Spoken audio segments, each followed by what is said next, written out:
आइए कादम्बरी का सामान्य परिचय पढ़ते हैं। देखिए, पढ़ते तो सब लोग हैं लेकिन सामान्य परिचय को जो है ध्यान में नहीं देते हैं।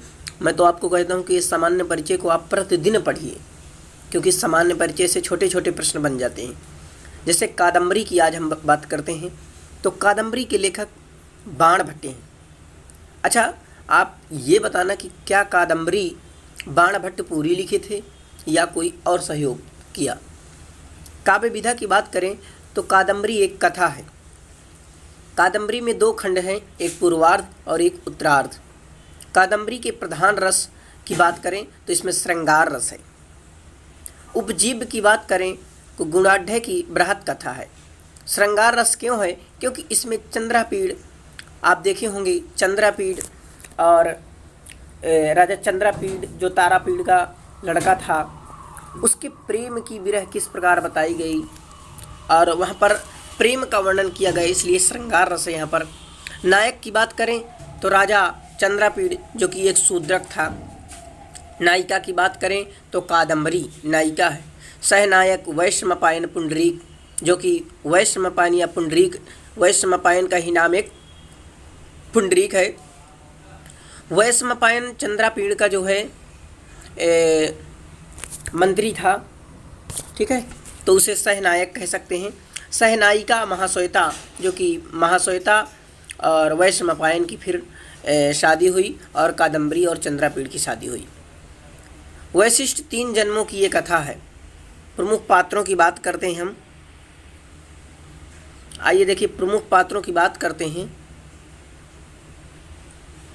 देखिए, प्रमुख पात्रों की बात करें तो चंद्रापीड़, कादम्बरी, पुंडरीक, महाश्वेता, शूद्रक, तारापीड़, विलासवती, सुकनाश, मनोरमा, वैश्रमपायन, इंद्रायुध यानी घोड़ा, पत्रलेखा एक दासी थी, ठीक है, जबाली, हरित, चंडाल कन्या, सबर, कपिंजल, सुक, हंस, चित्ररथ। कादम्बरी उत्तरार्ध की रचना बाण के पुत्र भूषण भट्ट, यानी भूषण भट्ट बाण के लड़के थे, उसको पुलिंद भट्ट या पुलिन भट्ट, पुलिंद्र भी कहते हैं, ठीक है। तो कादम्बरी का जो उत्तरार्ध भाग है यानी दूसरा भाग, उनके पुत्र भूषण भट्ट लिखे हैं और प्रथम यानी पूर्वार्ध जो है बाण भट्ट लिखे हैं, ठीक है। तो ये दोनों जो है साथ मिलकर। अब कादम्बरी में अलंकार जानते हैं, तो कादम्बरी में जो अलंकारों की योजना है उसमें विरोधाभास, श्लेष, परिसंख्या और अनुप्रास, उपमा, रूपक, उत्प्रेक्षा अलंकार की विशेषताएं बताई गई हैं। कादम्बरी के प्रमुख वर्णन है। शूद्रक का वर्णन है, सुक वर्णन मिलता है, चंडाल कन्या का वर्णन मिलता है, विंध्या तटीय वर्णी मिलता है, सबर सैन्य वर्णन मिलता है, सालमली वृक्ष वर्णन मिलता है, जबाल्या श्रम वर्णन मिलता है, जबाली वर्णन मिलता है, उज्जैनी वर्णन मिलता है, तारापीड़ वर्णन मिलता है, इंद्रायुध वर्णन मिलता है, अच्छोत सरोवर वर्णन मिलता है और महाश्वेता वर्णन, कादम्बरी आदि का वर्णन मिलता है। अब देखिए, ये चीज़ आपको थोड़ा समझने लायक है। ये कादम्बरी के 3 जन्मों की कथा। प्रथम जन्म में चंद्रमा था, चंद्रापीड़ जो है प्रथम जन्म में चंद्रमा था, द्वितीय जन्म में चंद्रापीड़ बना और तृतीय जन्म में शूद्रक बना। चंद्रापीड़ प्रथम जन्म में, ऐसे प्रश्न पूछ लिया आपसे कि चंद्रापीड़ प्रथम जन्म में क्या बना, तो चंद्रमा बना, द्वितीय जन्म में चंद्रापीड़ बना और तृतीय जन्म में शूद्रक बना। इसके बाद आ जाइए उसके सहनायक यानी वैश्रमपायन की बात करते हैं। तो वैश्रमपायन प्रथम जन्म में पुंडरीक बना, द्वितीय जन्म में वैश्रमपायन बना और तृतीय जन्म में शुक बना।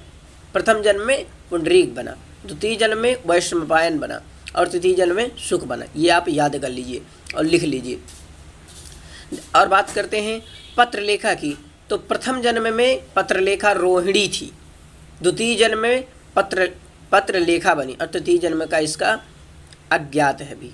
इंद्रायुध की बात करें तो प्रथम जन्म में कपिंजल रहा, द्वितीय जन्म में इंद्रायुध घोड़े के नाम से आया, तृतीय जन्म में कपिंजल हुआ। चंडाल कन्या की बात करें तो प्रथम जन्म में लक्ष्मी थी, द्वितीय जन्म का इसका अज्ञात है, तृतीय जन्म में चंडाल कन्या रही। आगे बात करते हैं। कादम्बरी की कथा एक जन्म से संबंध न होकर चंद्रापीड़ और पुंडरीक के 3 जन्मों से संबंध रखती है। कादम्बरी के 2 भाग हैं, पूर्वार्ध व उत्तरार्ध। कादम्बरी का नायक चंद्रापीड़ धीरोदात्त नायक है। कादम्बरी की नायिका कादम्बरी विवाह से पूर्व परकीया मुग्धा नायिका है, किंतु विवाह के बाद स्वकीया मध्या नायिका है। कादम्बरी का प्रमुख रस श्रृंगार तथा गुण माधुर्य है। तो मैं आशा करता हूँ कि आप जरूर ये सामान्य परिचय पढ़े होंगे और एक बार इसे फिर से आप पढ़ लीजिए, एक बार दो बार आप देख लीजिए, इसके बाद आपको ये याद हो जाएगा और आप इसका नोट्स बना लीजिए। क्योंकि पढ़ते सब लोग हैं और सामान्य परिचय पर ज़्यादा ध्यान नहीं देते हैं, वो हिंदी और संस्कृत का अर्थ ढूंढने में लगे रहते हैं। इस कारण से कहीं ना कहीं उन्हें असफल होना पड़ता है। और व्याकरण से आपके ज़्यादा प्रश्न पूछे जाते हैं टीजीटी में, तो सबसे ज़्यादा आप डॉक्टर बाबूराम सक्सेना की व्याकरण पढ़िए और वही शब्द रूप धातु रूप मैं वीडियो बना भी रहा हूँ। और आप ज़्यादा से ज़्यादा संस्कृत का प्रचार कीजिए और संस्कृत का ज़्यादा से ज़्यादा उजागर कीजिए। एक बार फिर से हम अपनी संस्कृत को इस भारत देश में संस्कृत की गूंज ले आएँ। जब सब लोग अपने बातों को प्रस्तुत करने से एक दूसरे का सहयोग करते हैं तो क्या आप संस्कृत का सहयोग नहीं करेंगे? संस्कृत को, देववाणी प्राचीन भाषा को उजागर कीजिए, फैलाइए, ज़्यादा से ज़्यादा संस्कृत का उजागर कीजिए। यहीं से मैं अपनी वाणी को विराम देता हूँ और अगली वीडियो में हम जो है अन्य इसी प्रकार किसी ग्रंथ का परिचय पढ़ेंगे।